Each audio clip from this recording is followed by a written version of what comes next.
Hello everyone. Today I'm going to be answering the question, is our education system about control? Let's get started. To start off, there is a book called The Deliberate Dumbing Down of America. It explains, this world is engaged in a war. People read important books about war, books documenting the battles fought, the names of the generals involved, the names of those who fired the first shot. This video is simply a video talking about another kind of war, one fought using psychological methods. And over 100-year war, this war is more deadly consequential war than any in which the world has never been involved in, a war which the average person in the world having the foggiest idea is even occurring. The reason people do not understand this is because it has been fought in secret, in the schools of our nations around the world, targeting us and our children, who are and have been captive in classrooms. The wagers of this war are using very sophisticated and effective tools. This war has in fact become the war to end all wars. If citizens on this earth could be brainwashed or robotized using dumbed-down education to accept what those in control want, there will be no more wars. If there are no right or wrongs, there will be no one wanting to right or wrong. Robots have no conscience. The only permissible conscience will be the United Nations. A global conscience, whether action is good or bad, will be decided by global government's global conscience. As recommended by Brock Chisholm, Executive Secretary of the World Health Organization. He says, to achieve world government, it is necessary to remove from the minds of men their individualism, loyalty to family traditions, national patriotism and religious dogmas. That is a good introduction to this subject. The people alive today have been aggressively attacked without knowing. And what's worse is that after they have been attacked and neutralized, when they have children, they allow their children to face the same fate as they did. And it's a continuous cycle, and this is how the war continues on. It also continues on because many of the low-level soldiers and lieutenants, the teachers and principals, they are also engaging in the warfare, and they have no real clue as well. So this is an overall picture that we are going to discuss. So, before we talk about now, let's talk about the past.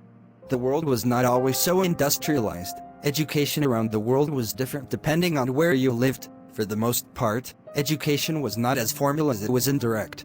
Children educated themselves through self-directed play and exploration. They watched and learned as their parents and community did. It was quite different than what we know today. Before the industrial world, people were responsible for their families. They either hunted or learned a skill that was able to produce for them a living, that was able to provide resources to support their family. In many civilized cultures, there was formal education, but the education was for the upper class. The most important thing to understand is that our education was not the same as it is today. The whole world was not being taught the same subjects in the same way. What is education? According to the Oxford Dictionary, education is the process of receiving or giving systematic instruction, especially at a school or university. There is instruction relating to a system that is given, and people are receiving. Organized education is a way to keep people mentally trapped from a person's introduction to it. The minute they are exposed to it, it can be likened to their mind being walked right into a box that traps it up without ability to escape.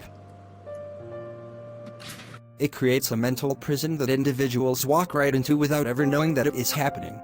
Kids today are taught that if you want to be rich and successful, you have to go to school. But that is so far from the truth. But yet that is a primary thought that is given to us when we are young. So, why is it that this thought is given to us? Why is it that Bill Gates can drop out of college and become one of the most richest people in the world? Why is it that in a country that has proven that those who actually go into business for themselves are far more successful than those who go look to be hired? Why is education the main activity promoted? Now please understand, I am not against education as far as reading and writing. I believe strongly that knowing how to do those things is crucial in our daily lives. But it's not about the process of learning, it's all about who we are learning the process of learning from, and who is teaching us how to learn. It's about our organized education system. But the answer to those questions that I just posed is that it's because the organized education, it's not about learning and knowledge, it's about control, indoctrination, and manipulation. You see, a highly educated person does not mean that they are actually smart, more than it means that they have highly taken to the system's giving of control, indoctrination, and manipulation. If you talk to anyone that is highly educated in the system, those that pride themselves on having doctorates and masters, those who have been in school till they were almost 30, Most of these people happen to be one of the most absent-thinking people in the world. If you ask them a question outside of the box that their education has placed them in, and then they're lost. And then they are not able to use enough common sense and critical thinking to bring themselves out of that confusion.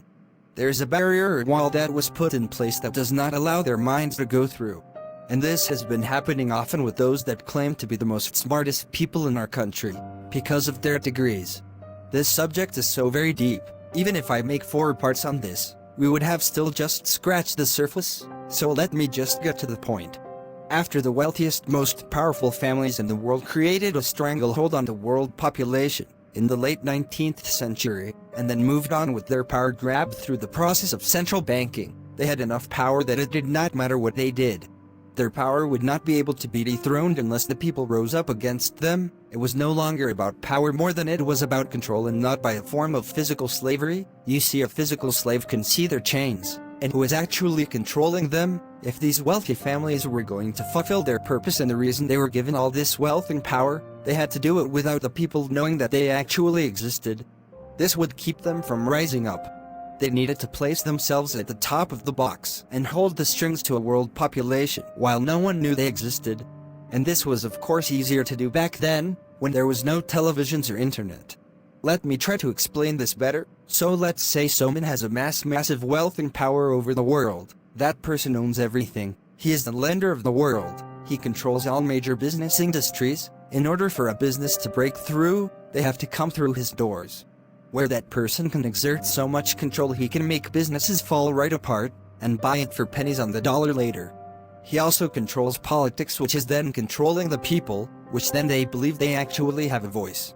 He has so much control through money, and his underground secret associates, that those that are actually in charge of the people that were voted in, are more loyal to him than that they claim they are serving. He just has a massive amount of control. Now here's the thing, during the time of building and accumulating this power, he stepped on many toes that he now has a very bad public image. He is basically a slave master without a physical plantation, and the worst thing is that people actually began to really know it. He has a job to steer people into a world that he thinks is a better future for everyone. He was tasked with steering world into a new world order where his god is worshipped above no one else. So, how does he do this if everyone hates him? He must do 2 things over and over again. First thing he must do, he must build the structures for this world through the use of his money, power and control. But he cannot look like he is doing it himself. He will market it to the world. He will just say, I'm just giving my money away for the betterment of society. And second, while he is doing that, he must control the flow of information. This must be done through controlling the news for the adults and the children who are his future. He must control what they will be taught. If he can get them when they're young and teach them how to engage in the world that he has built, and as they have children, and their children have children, he has a lot of control. All of this information will never be known to them. He truly can become the unseen hand. And this very general example is how the organized education system that we currently are under. Now please don't put words into my mouth. There are of course obvious things that are done and they're important, like reading, writing, arithmetic, etc. But even today we can see that those things are even being taught in a way that is not desired for our children to be smart. In reading they moved away from language to learning sight words. Instead of teaching how to sound out words, they teach them just to memorize. In math they have invented new math that makes simple math problems complicated. Like people can even debate whether 2 + 2 = 4. And teachers can get in trouble if they are caught teaching in more traditional ways. They have introduced subjects like science to them, which at one time was highly debatable, but is now a prerequisite like reading and math. They teach us history on what they call social studies, which presents the world that they have created to us and what we should know about. And just a little note, in history class they lie a lot about it. For example, Columbus found America, he only found a place close to it, and they never told us about the other side of Columbus, and how he enslaved thousands of natives and harshly punished them for every small mistake they made. Thousands of them were killed either by disease, by overworking, or by the hands of Columbus and his men. In Hosea 4:6 it says, My people are destroyed for lack of knowledge. Because thou hast rejected knowledge, I will also reject thee. People knowingly bring their kids to schools without actually seeing what they learn. This is a big mistake that a lot of parents make. Let's see what Ellen White says. Ellen White writes, Many years ago, in Oakland, my husband and I conversed with a public school teacher in regard to the public schools in the city. He said to us, if parents knew of the iniquity that is to our certain knowledge practiced in these schools, there would be a furor raised in regard to these schools such as neither you nor I can imagine. Some fathers and mothers are so indifferent, so careless, that they think it makes no difference whether their children attend a church school or a public school. We are in the world, they say, and we cannot get out of it. But, parents, we can get a good way out of the world, if we choose to do so. We can avoid seeing many of the evils that are multiplying so fast in these last days. We can avoid hearing about much of the wickedness and crime that exist. Well, thanks for watching. Bye. Thanks for watching. Make sure to like, share, comment, and subscribe. Bye.